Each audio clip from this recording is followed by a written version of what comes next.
ಶ್ರೀ ಮನೆ ಬಿಟ್ಟು ಹೋಗೋದನ್ನ ದಯವಿಟ್ಟು ತಡಿಯಮ್ಮ. ಆ ಪ್ರಯತ್ನ ನೀವೇ ಮಾಡ್ಬೋದಲ್ಲ. ಶಿಕ್ಷೆ ವಿಧಿಸಿರೋದು ನೀವು ಹೇಳಿದ್ರೆ ಮಾತ್ರ ಅವ್ನ ಮನಸ್ಸು ಬದಲಾಯಿಸಕ್ಕೆ ಸಾಧ್ಯ. ಶ್ರೀ ಹಿಂದೆ ಬದುಕೋ ಶಕ್ತಿ ನಮ್ಗೆ ಯಾರಿಗೂ ಇಲ್ಲ ಅತ್ತೆ.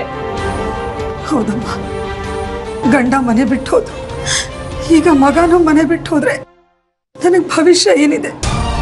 ಶ್ರೀ ಇಲ್ಲದ ಮನೇಲಿ ನನಗಾದ್ರೂ ಏನ್ ಭವಿಷ್ಯ ಇದೆ ಮಾಲ್ತಿ?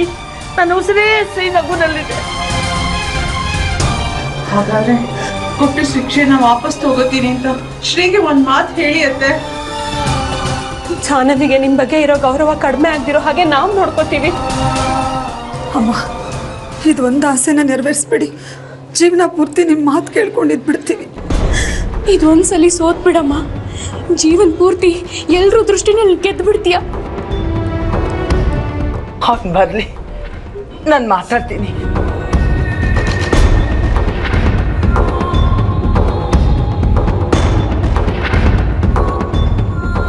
ಅಮ್ಮ ಬರ್ತಾ ಇದ್ದಾನೆ, ಮಾತಾಡಿ.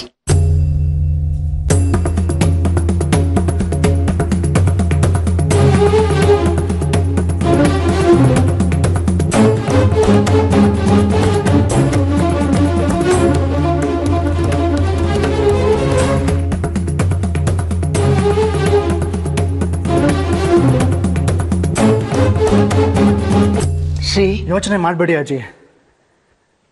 ನಿಮ್ಮ ತೀರ್ಪನ್ನ ಧಿಕ್ಕರಿಸೋಕ್ಕಾಗಲಿ ಈ ಮನೆಯಿಂದ ಹೋಗಲ್ಲ ಅಂತ ಹೇಳೋಕ್ಕಾಗಲಿ ಬಂದಿಲ್ಲ. ನೀವು ಇಷ್ಟು ವರ್ಷ ಹೇಗಿದ್ರು ಈಗಲೂ ಹಾಗೇ ಇರಬೇಕು. ನೀವು ತಲೆ ತೆಗ್ಸೋದಕ್ಕೆ ನಾನು ಯಾವತ್ತೂ ಅವಕಾಶ ಮಾಡಿಕೊಡಲ್ಲ. ಜಾನನ ಮದುವೆ ಆಗೋ ವಿಷಯದಲ್ಲಿ ಈಗಾಗಲೇ ಎಲ್ರಿಗೂ ತುಂಬ ನೋವು ಕೊಟ್ಬಿಟ್ಟಿದ್ದೇನೆ. ಇದು ರಿಪೀಟ್ ಆಗಲ್ಲ. ಲಗೇಜ್ ಪ್ಯಾಕ್ ಮಾಡ್ತಿದ್ದಾಳೆ ಜಾನ, ಬಂದುಬಿಡ್ತಾಳೆ. ನಾನು ಮನೆ ಬಿಟ್ಟು ಹೋಗೋದ್ರಲ್ಲಿ ಯಾವ ಬದಲಾವಣೆನೂ ಇಲ್ಲ.